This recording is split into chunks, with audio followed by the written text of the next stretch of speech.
what we want to see is more and better infrastructure, more and better housing, and particularly of the affordable type, which is what New Zealand desperately needs. And this is one potential tool in the toolbox that might enable that. If you're frustrated by the amount of rates that you pay and the increasing rates that many councils are doing, you are not alone. Many people complain. Councils, all they care about is money. And yet, they do have to spend on things, and actually what they're required to spend on is increasing, and yet the amount of income that they're able to generate through rates is actually not covering all the things they're responsible for. So what is the solution? Well, we've got Nick Clark on to explain to us how the new policy he's proposing, called Revenue Share for Housing, could actually clear council debt and create new income streams for local councils.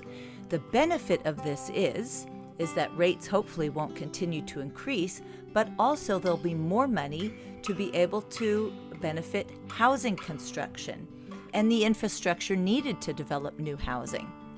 So how does this work? Well, we're going to explain about it in this episode, but the basics are that a portion of the GST that's collected central government from local councils on new builds would be given back to the councils. This is really a game changer. So listen in to hear about this policy that could increase the amount of income your council is able to generate to create new housing in your area that might even stabilize the rates. Kia ora, and welcome to the Homefulness Show. I'm your host, Zola Rose, located in Aotearoa, New Zealand. We believe housing can be a means for regenerative placemaking to create affordable and sustainable homes and neighborhoods developed in collaboration with the communities that live there. We'll be exploring different housing models and neighborhood designs and innovation in energy, water, waste, construction, land use, and food systems. We showcase housing policies, finance, funding, and community engagement to unlock this potential. This show aims to empower you with knowledge, resources, and networks to support you in creating great places to live. Come join us as we bring to life the more beautiful housing that we know is possible.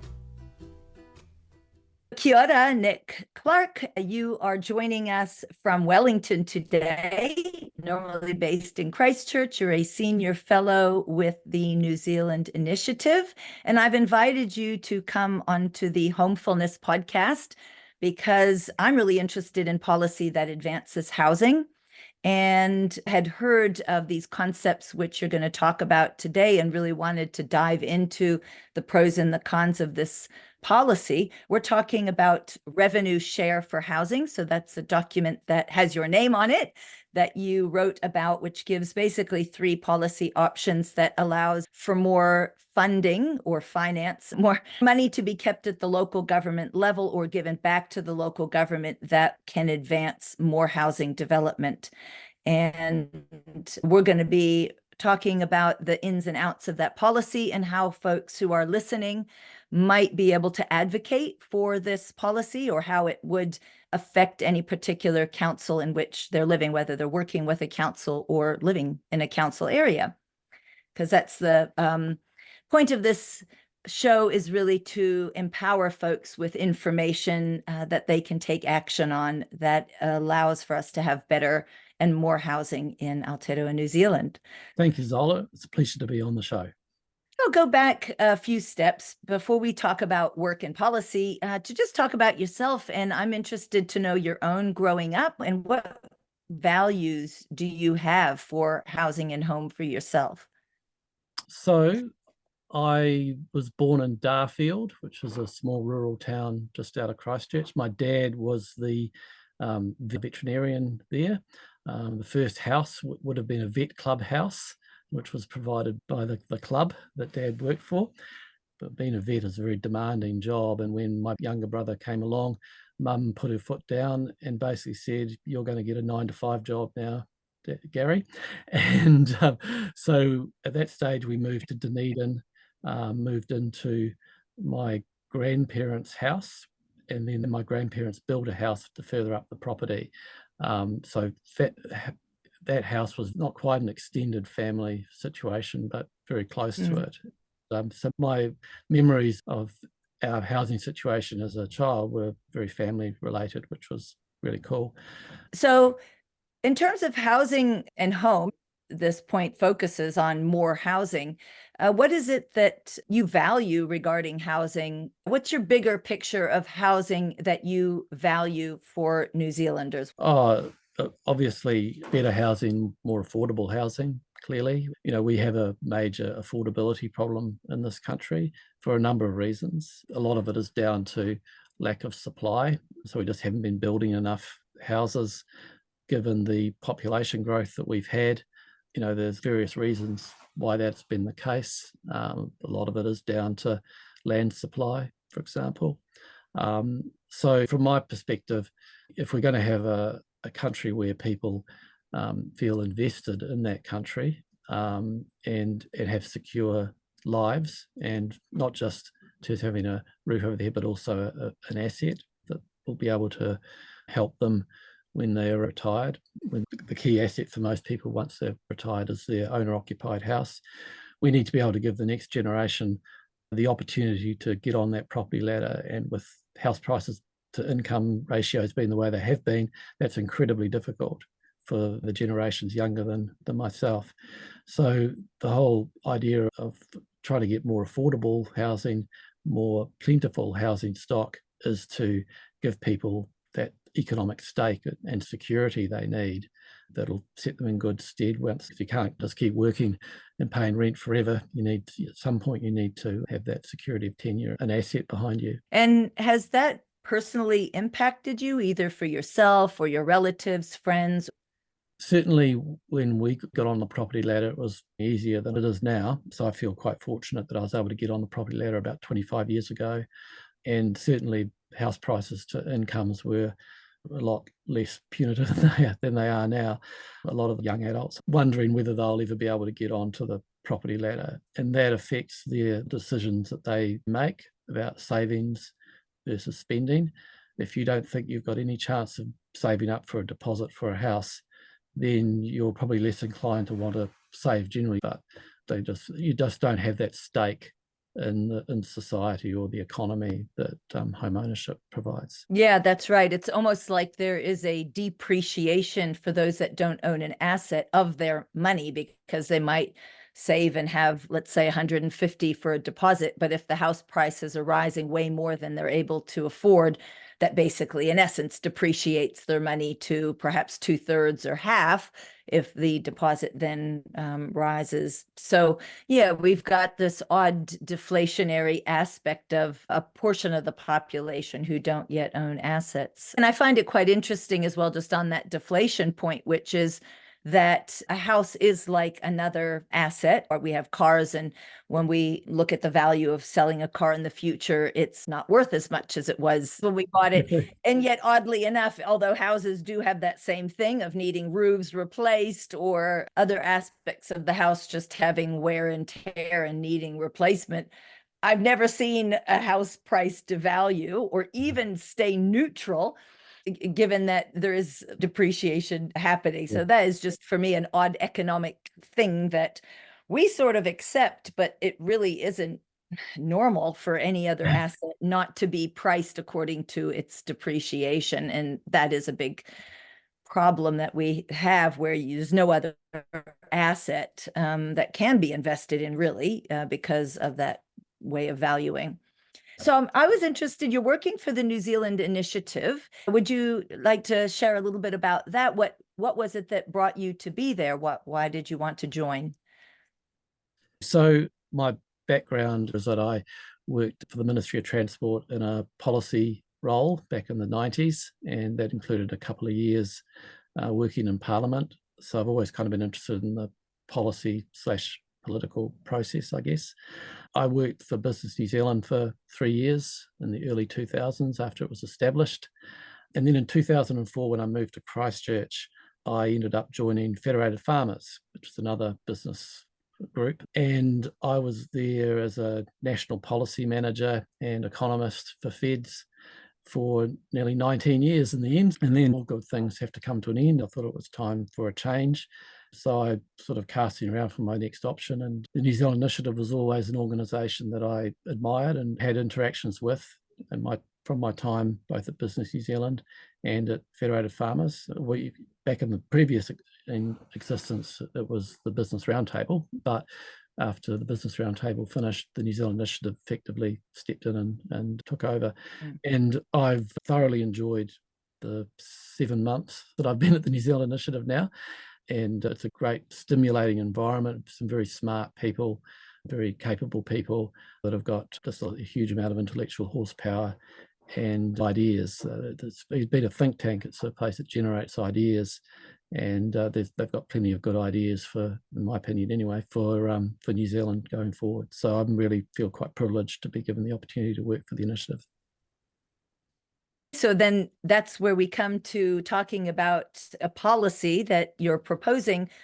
So can you give us the context of why local government to begin with has so little money? I hear quite often around, oh, well, it's really hard to say we're going to approve a new development because as a local government, we're not really able to afford that infrastructure to serve that new development.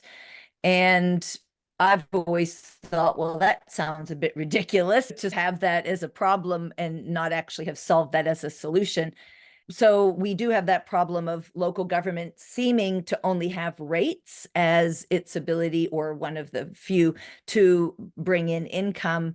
And that's pulling from people who exist currently in the community, although infrastructure usually is serving folks who are going to be living there in the future. So you've got a policy here that you've written, Revenue Share for Housing, published in August 2024. And it considers really 3 different options for providing financial incentives to local councils to enable more housing development. But I thought, let's just take a step back and just give the context of why the local government has so little revenue at the moment. Yeah, that's right. There's a local government funding's been an issue that's been subject to plenty of debate and concern for many years. There's been numerous reviews into local government funding and finance over the years. A lot of concern about the reliance councils have on from rates to fund their activities. And I think this year's council long-term plans have really sort of exposed that quite dramatically. They've signalled ballooning spending rates and debt over the coming decade. I mean, I think the average rates increase proposed for this current year that's just started is around 14%, and some pretty hefty, and that comes on top of a double-digit increase the previous year.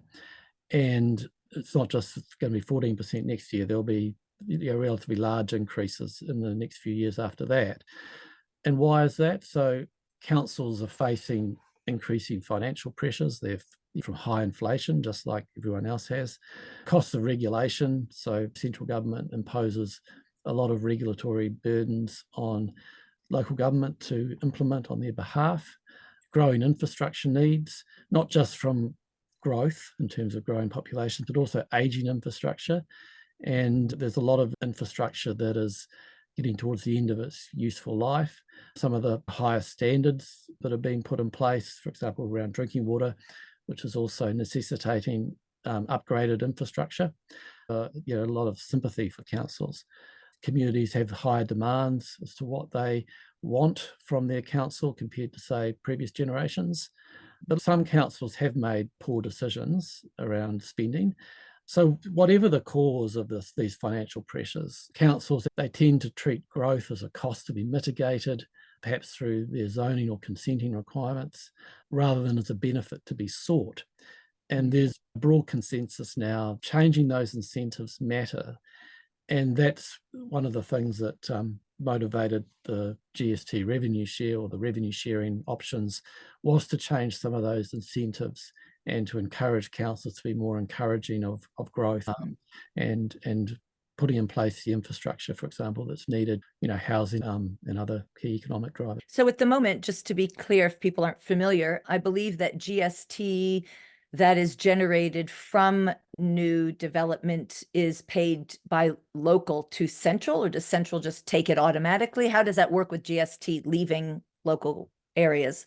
Yeah, so that's a good point because there's an assumption that you can just take GST and just return it back to where it came from. The problem with that is that GST is paid by head offices, for example. So building company operating in a number of different local authorities will tend to pay the GST that it owes from its head office, which may be in Auckland or Christchurch, whatever, but they might be doing work all over the country.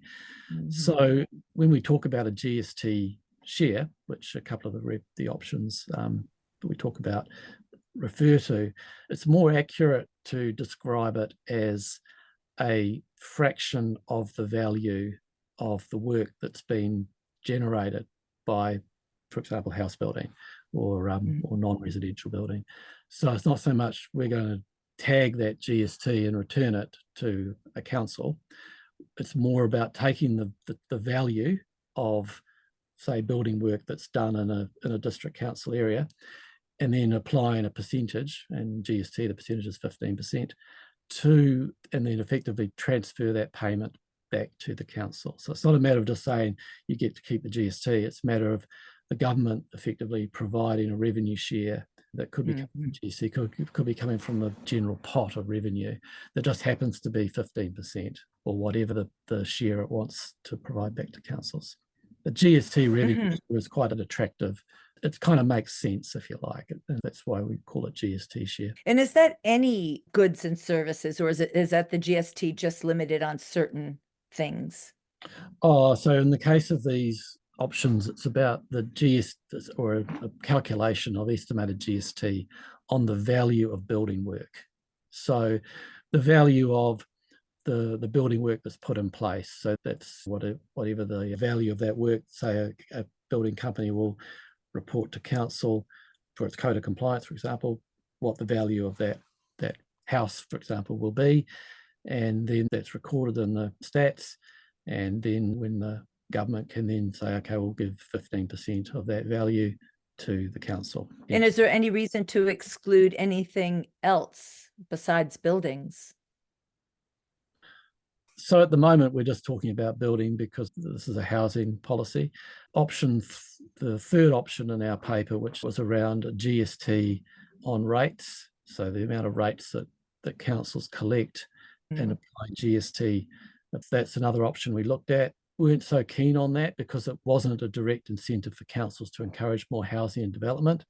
It's basically just 15% of whatever the council's rates are. So in fact, when we talk about incentives, we worry that it could actually incentivize councils to either shift existing revenue from non-rate sources onto rates. So, for example, a lot of councils, quite rightly, in my view, charge for water based on the volume, not on the rates. If councils were to get 15% of rates, that would actually result in more councils probably saying, no, we won't charge for water by volume anymore. We'll just tack it onto the rates. So, I mean, you'll see councils wanting to boost their rates in order to chase the GST rebate on it. And the other thing it could do is it might just encourage councils to just spend up more and therefore rate more without necessarily thinking about the fiscal consequences. So just in order to chase that percentage. So we did look at that because it has been discussed. It was raised by the Future for Local Government report last year. Local government, perhaps not surprising, has been quite keen on the idea, but our paper sort of suggests that might not, there are plenty of risks and downsides around that option. So we looked at it and we decided not to recommend in its favour, simply because it just, and particularly because it wouldn't be a direct incentive for councils to encourage more housing. Well, that's great to know that detail, because I did read the Future of Local Government report. There's a graph in there which is quite stark, which shows the responsibilities of local government increasing quite a bit year on, and then the income that it's able to work with to provide all that has just really stayed flat. And that's where I was like, oh my gosh, we have to do something about this problem. This is just totally unsustainable. So that's why when I saw your policy, I was like, great, here's something that is working to address that gap. So we were referring to the options that you've given in this paper. The three that you look at are payments based on estimated T on new residential builds, payments for residential consents above historical averages, and payments are based on estimated GST rates. That's the one we were just talking about from that report. And the key findings, I'm reading from your executive summary here, which I'll make a link to this report that others can then read the details. The key findings: option 1 provides a substantial funding boost, but moderate incentives for housing development. Option 2 offers strong incentives, but with more volatile funding. And option 3, not recommended due to weak incentives and potential negative consequences. So the paper goes on to go into details about option 1 and 2. So that's where I thought we would then have you go into those details of the pros and the cons, and then what we might like to ask councils as well as folks, citizens in councils, to advocate for, and what is the power that citizens have? Where is that leverage that people do have to make any of these into a real policy? I'd like to take a brief moment to share with you about Common Ground, the consulting agency to provide professional services to enable more affordable, socially connected, resilient, and climate-adaptive housing and neighborhood development and place-based living. So Common Ground works with local government, with community housing providers, with for-purpose developers, and with groups of people wishing to lead their own housing initiatives. We provide services in housing strategy, design and facilitation of meaningful community engagement, research, policy development, training in new approaches to better housing outcomes. We also provide services in workplace culture and communication to create more cohesive and effective working teams and workplaces. So why work with Common Ground? Well, we take a whole systems and innovative approach. We have decades of experience in community and regenerative development. We have compassionate work culture. We're aligned with community engagement best practices of IAP2. Our knowledge is research-based, and we work with a spirit of joy, creativity, and collaboration. You can visit our website at commonground.net.nz to learn more about our services, to get 2 reports that we've written on housing for women and the Community Land Trust model, and please sign up for our weekly newsletter for inspirational resources, links to case studies that showcase successful initiatives and policies, and get announcements to upcoming events. So let's take a look at option 1 first. So this is the payments to councils based on GST on new residential builds. So in this policy, it aims to create a direct financial link between new housing development and council revenue, so incentivising councils to facilitate and support housing growth. So New Zealand Initiative has been talking about this policy for 11 years. We started talking about it in 2013, so I'm told. And then last year in 2023, ACT MP Brooke Van Velden introduced a members bill that would have put that into place. So it proposed payments equivalent to 50% of GST estimated against the value of new residential building work to be assessed and paid at the end of each financial year. So the bill had wide support in Parliament, but Labor had a majority of MPs at the time and it voted it down. All the other parties voted in favour, including National, ACT, the Greens and the Maori Party, Te Pāti Māori. They all voted for it, but Labor had the power to dismiss it. So it didn't even get to a select committee. This policy of ACT's has had a renewed lease of life in the National ACT Coalition Agreement, and that coalition agreement committed the government to, and I'll quote it, introduce financial incentives for councils to enable more housing, including considering sharing a portion of GST collected on new residential builds with councils. So that's in the coalition agreement, so it's being actively worked on at the moment. So there's nothing magical about a 50% portion of the current 15% rate of GST. The portion could be larger or smaller, depending on how generous the government wanted to be in incentivising councils and or its own fiscal position, because obviously these incentive payments, they do have a fiscal cost for government. So we worked out that based on the Statistics New Zealand's Business Activity Survey data, which looks at the value of new residential building work completed, the 50% of GST on that $20.9 billion value of new residential building completed would be about $1.5 billion in the 2022-23 year. Now that number, that's about 1.4% of the government's total tax revenue. So it's not a massive chunk, but also it's not immaterial either.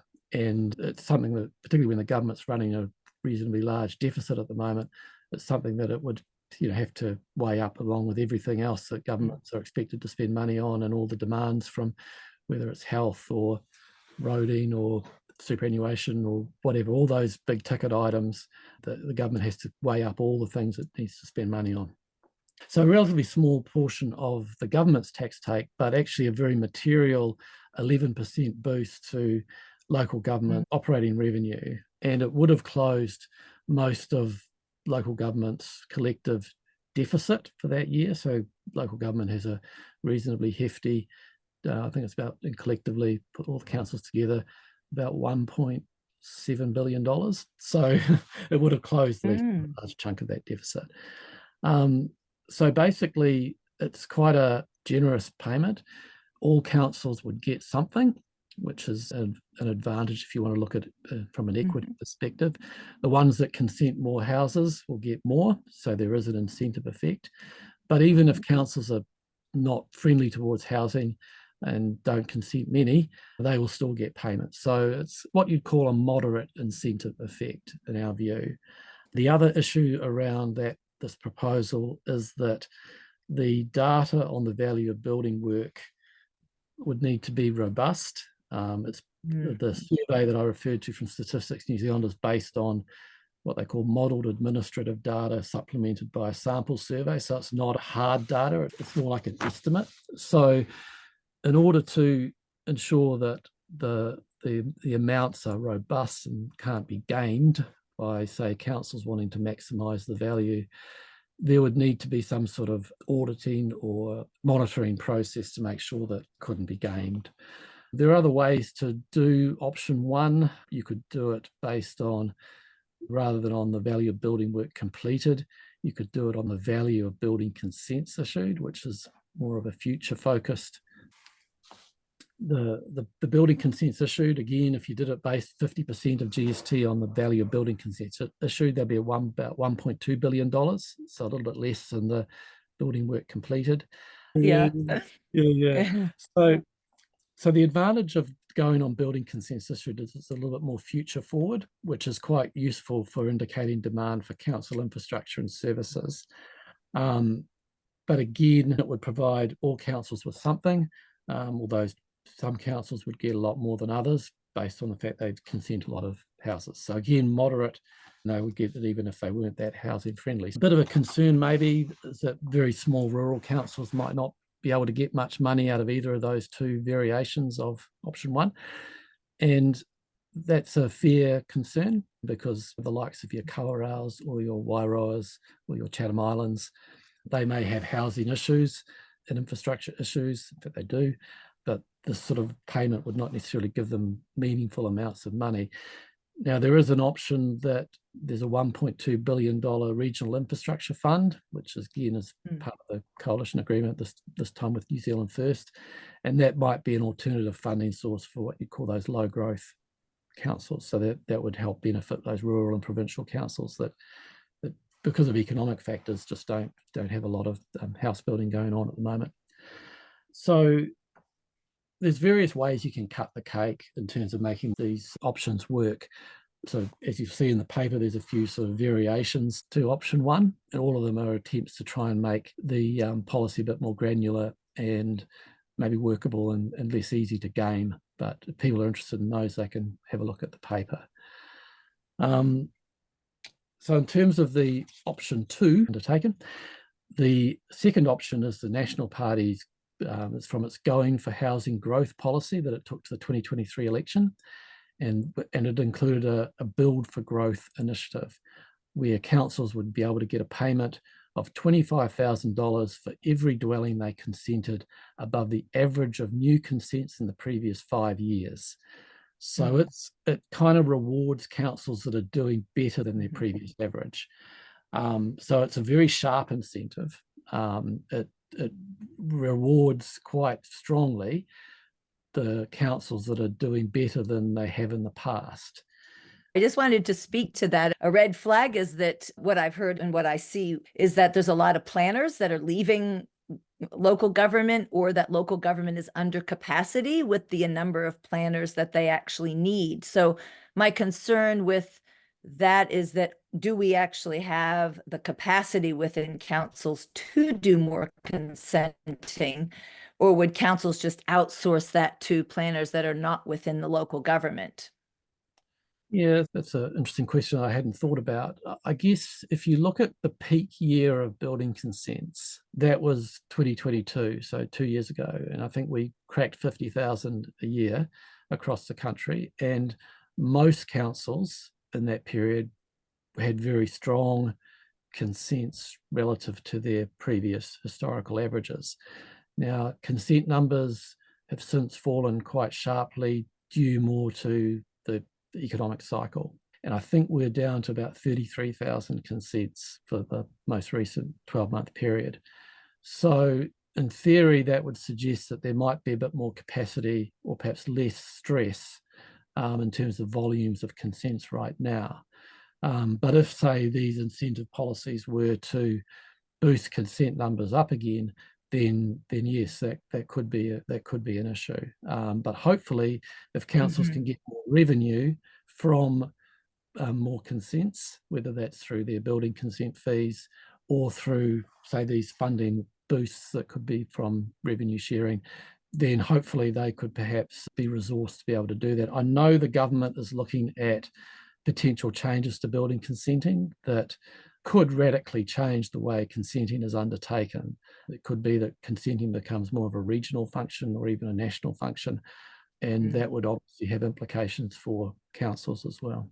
I heard also on the consenting, I think it was a proposal that the responsibility on that consenting piece that sits with council at the moment be shifted to the builders or the engineers that do that approval on that structure. Have you heard of that policy? Or I think at this stage they're looking at options. They haven't made decisions yet, but there are a range of them. Yeah. So that could be a possibility too. Obviously, for a funding tool like this to work, councils would still have to be able to record the volume and value of consents issued in their areas. So I guess it's really looking at the capacity that local government has, and do we even have the number of planners in the country to be able to fill these positions in the council? So yeah, that is a concern that I have around that particular option, but I'm imagining that they have full capacity. Okay, then that consenting above historical and how those consents happen would be a good option as well. So that's what National has on the table. Yep. Yep. And the 2022 was the peak year. So that would be the year that it would have cost the most. We estimate it would have been about $378 million, which is quite a lot less than the GST share. And that's because a lot of councils wouldn't get anything at all because they were not consenting above their historical. And that would be exacerbated even more the following year. So 2022-23, we estimate that cost would have dropped to about $144 million, with a big increase in the number of ineligible councils. I guess an issue with payments for above average consenting is it does provide a sharp incentive, but it is a lot more volatile an income stream compared to just a GST revenue share. And also some of the upswings and downswings in consenting is not necessarily due to councils being more friendly towards development. It's more to do with the economic cycle. So we saw a big slump in consents over the last 2 years in a row of quite sharp drops. And that's not necessarily because councils have suddenly become less friendly towards housing or development. It's more because of the general economic cycle, higher interest rates. So there's issues around that would need to be worked through. And one of the things that we've suggested a little bit is you could take a hybrid approach that look, you might have a flat rate and then effectively like a bonus approach for above average performance. So one of the key points is that, yes, we talk about two main options, but there's actually options within options. So there's plenty that policymakers can think about. Yeah, the nuances of it is important. And there's additional policies I thought also would be good to couple with, which is inclusionary zoning or housing, which is a way that councils can say to developers, we're only going to approve the rezoning into housing being able to be done on this rural property if you make a certain amount of the houses Sure. for affordable housing, or give us the equivalent in the upzone value of that land for us to give to a community housing provider that can do the same thing.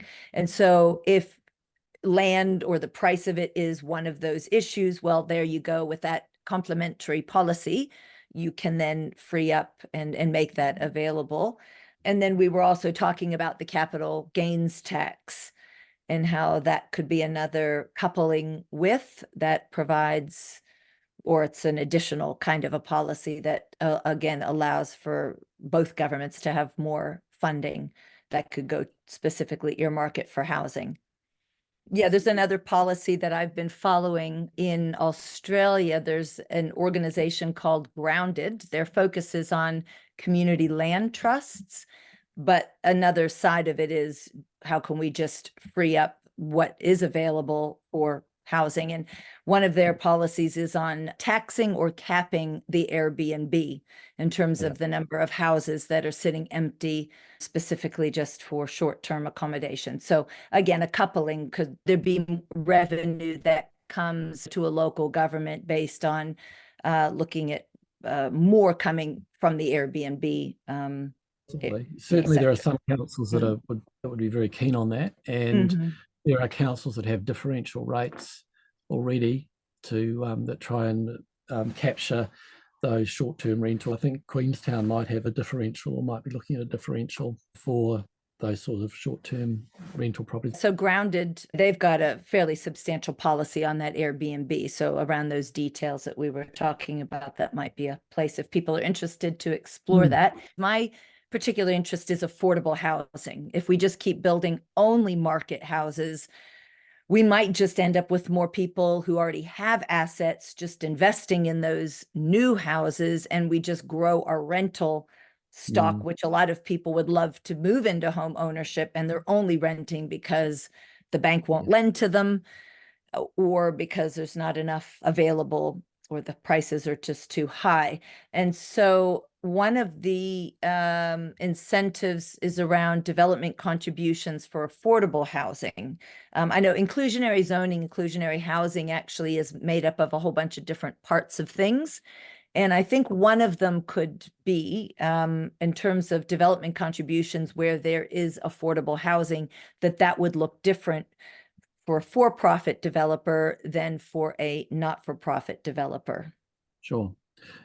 I guess in theory, you could have different development contribution policies depending on the type of developer, or you could perhaps do it based on the value of the property. Potentially, you could have a concessional rate for lower value properties if you wanted to try and boost, or at least make them easier or cheaper to build. That could be possible too, certainly. And I know the government is looking at a whole lot of different funding and financing tools for housing, including of the affordable nature. And that's all been considered at the moment by government, including the options we've talked about. That's in the mix as well. I hear from Chris Bishop in his media releases and speeches is that he's very gung-ho on housing and making sure the infrastructure is in place to enable it. And that has to include affordable as well as market-based as well. So hopefully that'll start bearing fruit. Great. So going back to your report and what we would like folks to advocate for, what's the next step for these policy options and what citizens can do about bringing in more revenue to their local government? Yeah, so I guess if people want to advocate for policies and funding that can advance that, they should be talking to their local MPs and ministers, writing to ministers and that, to push the case. In terms of the same with councils, New Zealand has had a long history of NIMBYism, where the people are not keen, they're not keen on development in their own backyard. But I think we have started to see that change a little bit in more recent years. And I think it's important that people that want to see housing and other development continue to either push the case with both central government and local government and with their councillors and with the council staff, just to make it clear that, yes, we want to see action and be more friendly towards housing development, including of the affordable nature. And if there's a political and public support for these sorts of policies, then that will make things a lot easier. And hopefully the NIMBYism will become less of a factor going forward. And in terms of like submissions or where people, you were saying contacting an MP, but is there any other way that these policies, have they already moved out from the public and are sitting just in select committees, or is there a way that people can make a submission? Yeah, so a lot of these things that I've talked about, some of them have been and gone, like some of the housing accord stuff that happened in the last year or so of the previous government. There are things like the policies that this government is working on, including its suite of infrastructure, funding and financing tools, and its changes to the RMA, etc. They'll all happen going forward. So there will be opportunities for people to submit publicly on those, including the replacement of the RMA. That'll be next year. And some of these funding and financing tools may well require legislation. So potentially there'll be chances for people to submit on those as well. There's council long-term and annual plans, and people should feel free to engage with their councils on those particular documents going forward as well. So I think it's just a matter of just trying to get a bit of a groundswell, if you like, of support so the politicians and the bureaucracies, both centrally and locally, take action to address these issues. Yeah, because I think people just seeing rising rates can be quite frustrating. I hear a lot of it because I sit in the community engagement space, so I get to hear their gripes. And one of it is, oh, councils, all they want is money, and feeling like they're being lorded over with every opportunity to take from the local people. And I keep saying, well, we do actually have other policies that could keep local government afloat in other ways rather than just taking from the local folks. And it's up to citizens to advocate for those other means so that they don't feel like every citizen is the only supply of income to a local government. But there are other ways that local government should actually be getting more income. But I guess it does require a bit of a groundswell, some folks to advocate, and hence knowing about your report, reading about the ins and outs of these policies, what are the potential negative consequences and the benefit of them. So the first one, option one, I think the number was about $1.5 billion. So that would be 2022-23 year. The year after, and then the current year, the number will be a little bit less because of the reduction in building activity, but still a relatively substantial amount of money. And that would largely close the local government's deficit, provide them with a bit more potential, a bit more fiscal headroom to be able to invest in their infrastructure without having to ramp up rates quite so much. I think one thing the government will, and ratepayers possibly too, will want to ensure, because after all, ratepayers and taxpayers are generally the same people. So you're taking money from the taxpayer to the ratepayer, effectively. What I think both government and ratepayers, taxpayers will want to see in return for getting this money, whether it's 1.5 billion or 1.2 billion, is a commitment to fiscal responsibility from councils, to make sure that they are being responsible with the money they're getting, that they are spending the money wisely and on high value projects. And you saw that loud and clear from the government Prime Minister's speech to the Local Government New Zealand conference back in August, where basically he gave them a bit of a serve and was calling on local government to do the basics brilliantly.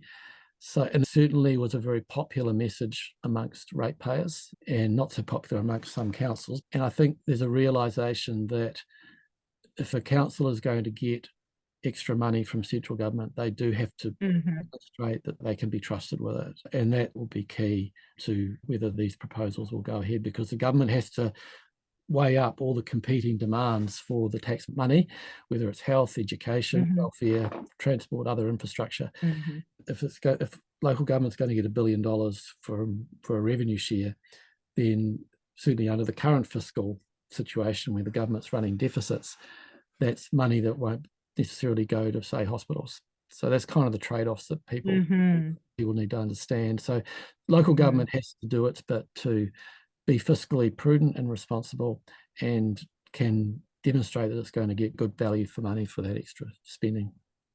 So is this something then that councillors as well, who are elected members, can advocate for? Yeah, and I think there's a lot of councillors that do that around the council table. It's not always easy. A lot of the rates and spending increases that councils have had to contend with in recent years have been forces beyond council's control, such as inflation, general regulation, etc. But I think that there is definitely a need for councillors to keep a very close eye on what's being put up to them by their staff, for example, in terms of initiatives and proposals. The Minister for Local Government is keen to try and improve democratic oversight of councils, i.e. the ability for mayors and councillors to hold the bureaucracy to account more effectively than they perhaps have been able to. A whole lot of reasons for that, including the ability to access quality information, the various sort of rules that councillors have to follow that for their interactions with staff, for example, the ability of mayors to actually lead as opposed to being led. So there's a whole lot of things that the government's keen to look at in terms of improving democratic oversight. And we'd have the initiative of kind of looking at that at the moment as well, as to what could be done in that space too, to give the elected representatives of the people more of an influence over what happens in their councils. So was there any final words that you had about this policy that you'd like the listeners to know about? Just to say that we're very keen on an incentive-based approach as opposed to a command and control-based approach. So if you have good incentives, you're likely to get better outcomes. And in this case, so certainly commend that approach to government and to councils and to your listeners as well. Wonderful. So again, we're talking about the Revenue Share for Housing Report, August 2024, speaking with Nick Clark, and we're going to let everybody have a link to that. And it's been a pleasure to hear about this policy and your work, and to meet with you and have all this discussion around enabling more housing. Great. It's been a pleasure to be on your program there, Zola.